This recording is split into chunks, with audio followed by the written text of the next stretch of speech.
Okay, guys, let's roll.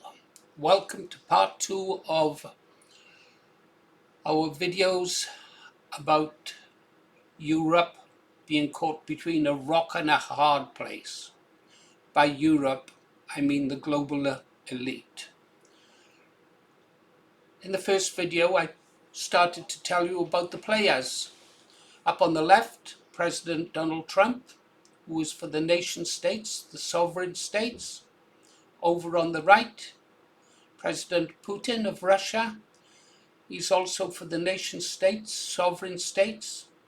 And in the middle, representing the globalist elites, none other than our own two-tier affectionately known as the wanker. Okay, we leave him to last, shall we?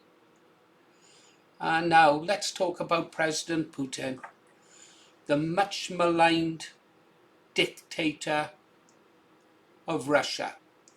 Nothing could be further from the truth. President Putin is virtually worshipped by the majority of the Russian people. They saw what he did after the fall of the Berlin Wall and the part he played in stamping out corruption and rebuilding Russia today. Russia was on its knees, now it's standing tall. Russia's a proud country.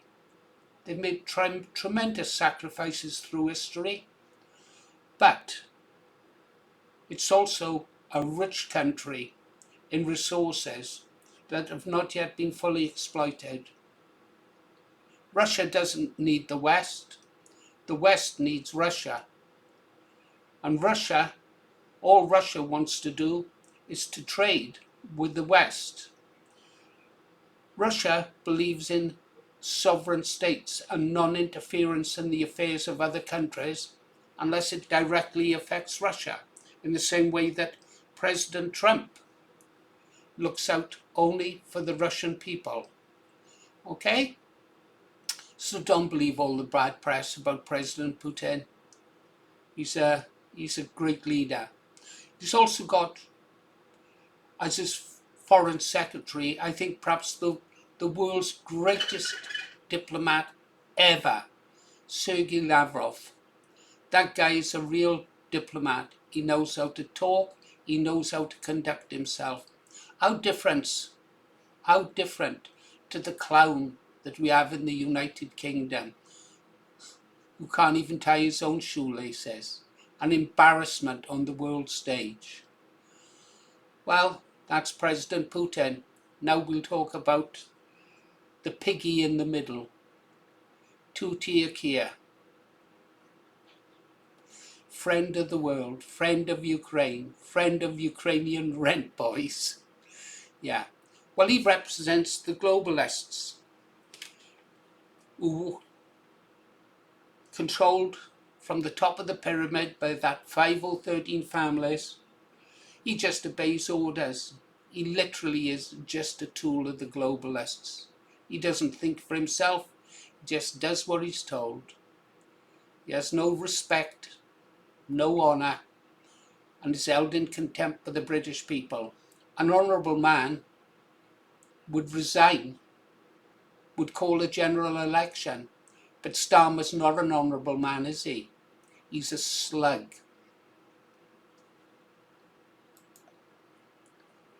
Starmer is one of the forever war men. The globalists, those people at the top of the pyramid, depend on forever wars to keep them in their positions and to keep them wealthy. They count on debt. They cannot survive without national debt. They cannot acquire the wealth of the world without debt. However, the wheel is turning. The wheel is always turning. I said that there would be an alliance between Russia and America, both of whose countries wish to dismantle the global elite and the so-called rules-based world order, and I believe that they can do it. If they don't succeed, the world is finished. It literally is. Smaller nations around the world are sick of the forever wars, the money wasted buying weapons of war when this money could be used to the benefit of the people. It's strange, isn't it?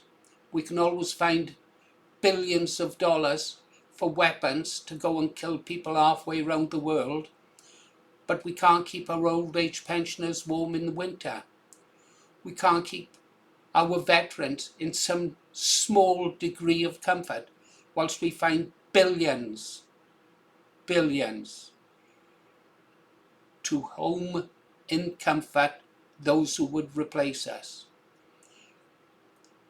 You might not believe this, but there are people out there who truly hate the white race. They really hate the white race and they want their destruction. It doesn't matter to these people that they look white. They don't consider themselves white. They consider themselves superior.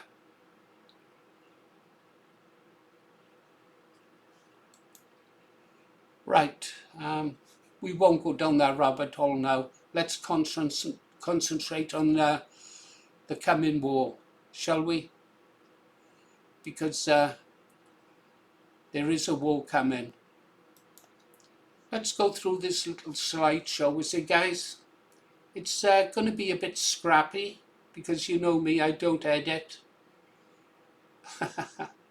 Straight out. Let's have a look. Trump's America in a clash of civilizations with Europe. This is why Europe is going to be stuck in the middle. Both America and the United Kingdom have recently released strategy documents concerning what is happening in the world. I'm going to show you some of the clips from both documents that I got from a site that I'll show you shortly, and I'll provide links in the description. If I forget, kick me and say get those links up. You know me and my memory. It's my age. Anyhow, let's have a look at the next clip. This is President Trump from the National Security Strategy of the USA, November 2025.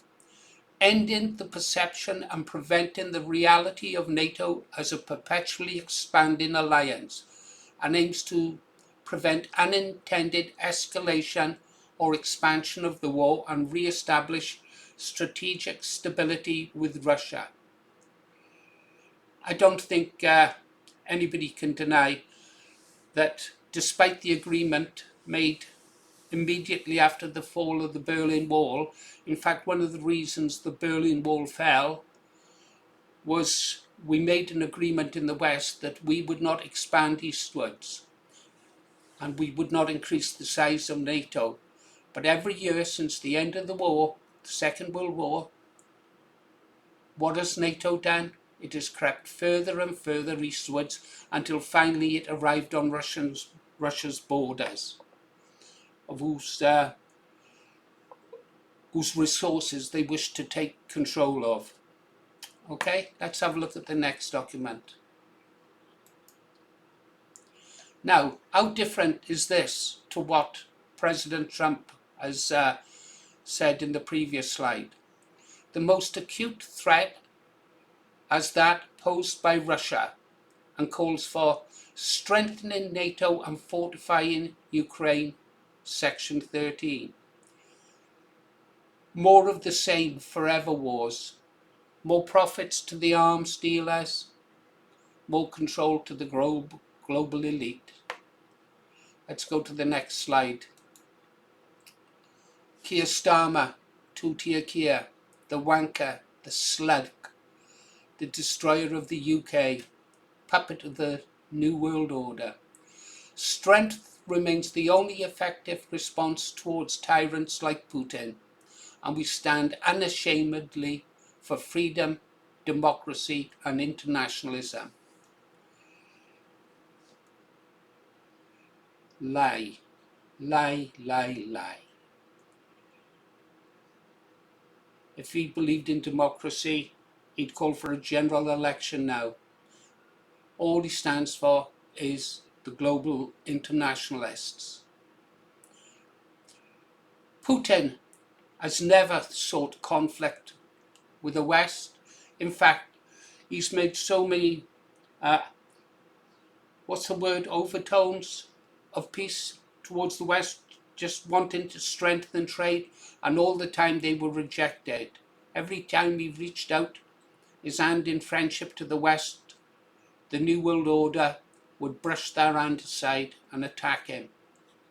The world media in the West is owned by just 6 companies. Same with the advertising media. Explains why all you see is mixed race marriages in your adverts. Or you would think that every single person who shopped in Primark was black. Totally unrepresentative of the population. But they've got control of the media and they've got control of the news channels. But all that is changing thanks to the internet. Anyhow, we move on to the next clip, shall we, guys? This is from the White House National Security Strategy. The United States will unapologetically protect our own sovereignty.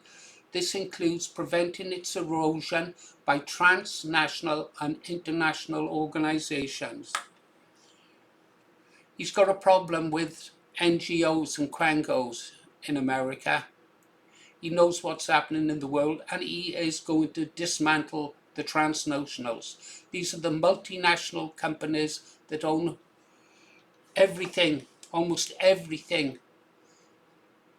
that is produced in the Western world. And it stifles competition, and it needs to be dismantled. And President Trump is the man to do it. Next slide.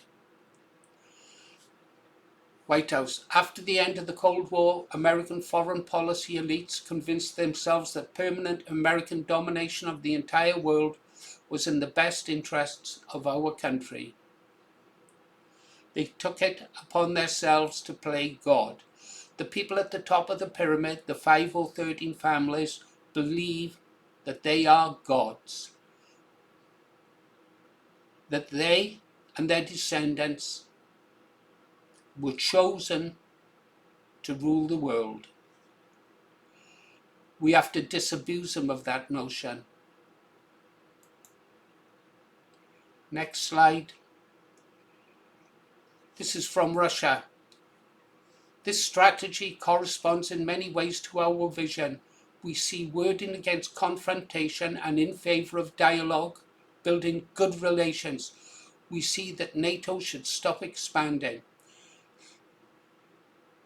NATO, North Atlantic Treaty Organization, now parked on Russia's border. Some people call it NATO, North Atlantic Terrorist Organization. It's outlived its sell-by date. It might have been good and worthwhile at the start, but now it is a force of evil. Moving on.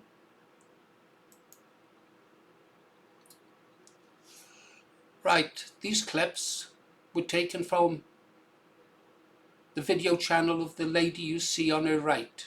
One of the most intelligent women I've ever listened to in my life, and there'll be a link to the full video where I had these clips from so you can listen to her take on it. I'll show it to you shortly. Trump has shattered the European liberal illusion. Western Europe is spiraling towards self-destruction, but Trump's new strategy offers a lifeline. I hope so. Our lives depend on it. Back over to Russia. This strategy is nothing less than a funeral bell for the post-Cold War fantasy world created by globalists, technocrats, and the architects of endless intervention, endless wars. Trump accepts when the previous political class, I'm going to read that again, Trump accepts what the previous political class refused to face. Nations are back. Identity matters. Borders matter. Sovereignty matters. Do those sound like the words of an enemy? Or do they sound like the words of a patriot who believes in nation states and their right to determine their own way in the world? Russia is not our enemy. Next clip. There it is, isn't it, guys? That's what it's all about. Where are you in this pyramid? Well, you're not even in the pyramid. You're the ground beneath you. You're down there in the green with all the little people and the plebs. And above it is the pyramid with the global elite at the top. And that's how they control us. I won't go into depth on this. I've made a video about this previously, about the different layers of the pyramid. But just know, this is what we have to destroy all the way. We have to undermine the foundations. We can't get to the top to dismantle and destroy that just yet, the capping stone. What we have to do is bring the entire pyramid down by destroying the foundations. Let's go to the next clip. I'll put a link to the previous video where I explain that in the description. Do you recognize that place? Some of you will, won't you? It's where the Rothschilds live. It's one of their many estates in the United Kingdom. It's a beautiful place. There's a deer park there as well. Some days they have it open to the public. Let's just go through these clips. Jeff Bezos. If you watched that latest video I spoke about, you'll see his name mentioned briefly. Founder of Amazon. He's playing a part in trying to retain control of what is happening in the Western world. He's playing a major part in it, beyond that will be putting in trillions of dollars to try and ensure the survival of the global New World Order. That's his boat. It's nice, isn't it? It's actually one of his many boats. Jeff Bezos is worth £24.5 billion. 24.5. That's 24,000 million pounds. Yeah. But that's nothing compared to, if we go back to the Rothschilds. They are conservatively estimated to have a personal wealth of 500 billion pounds. 500 billion. That is 500,000 million pounds. They believe they are the gods.